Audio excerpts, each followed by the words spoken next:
What happened after Accenture? What'd you do next? After Accenture, I had the opportunity to look at a couple of smaller agencies, and that's what I was really interested in. There were a couple in the Cleveland area that were doing seemingly really well at the time. They had a lot of alumni from Accenture, so there were safe landing places in terms of network and understanding what the work looked like.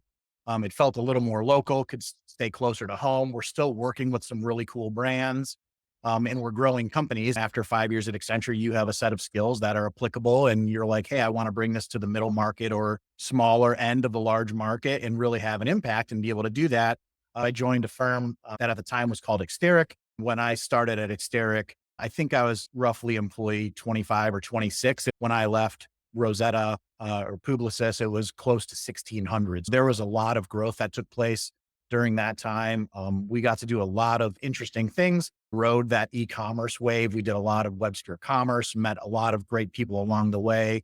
Again, a number of great teammates, a number of super impressive people, both professionally and personally. I am going to take a minute and just talk about my SaaS experience or that particular stop in my career. As a personal note to that story, when I moved to that SaaS company, I was going through things in my personal life. My father had just been diagnosed with cancer. It was a priority again for me to be at home. Honestly, had offer letters, was in negotiation for onboarding me back at Accenture, and that opportunity at the SaaS company just popped up. And I wanted to explore because, again, it was important to me to be close to home, to be close to my family, and particularly my father at that time. That role probably was not the best role fit for me.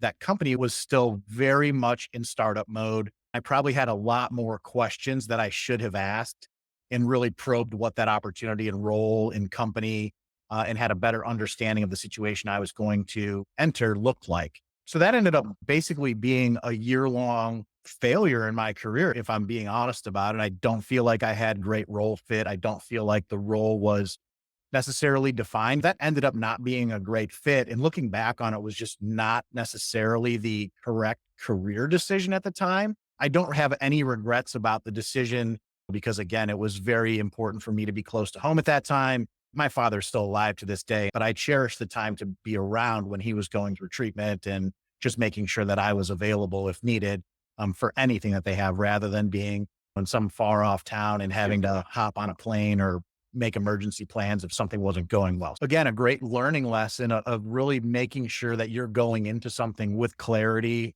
in terms of expectations for your role. What does success look like? What is the team dynamic? There's a number of things from that experience that I think you put in your tool chest to use at a later time in terms of learnings. That's definitely an area where my line was nonlinear.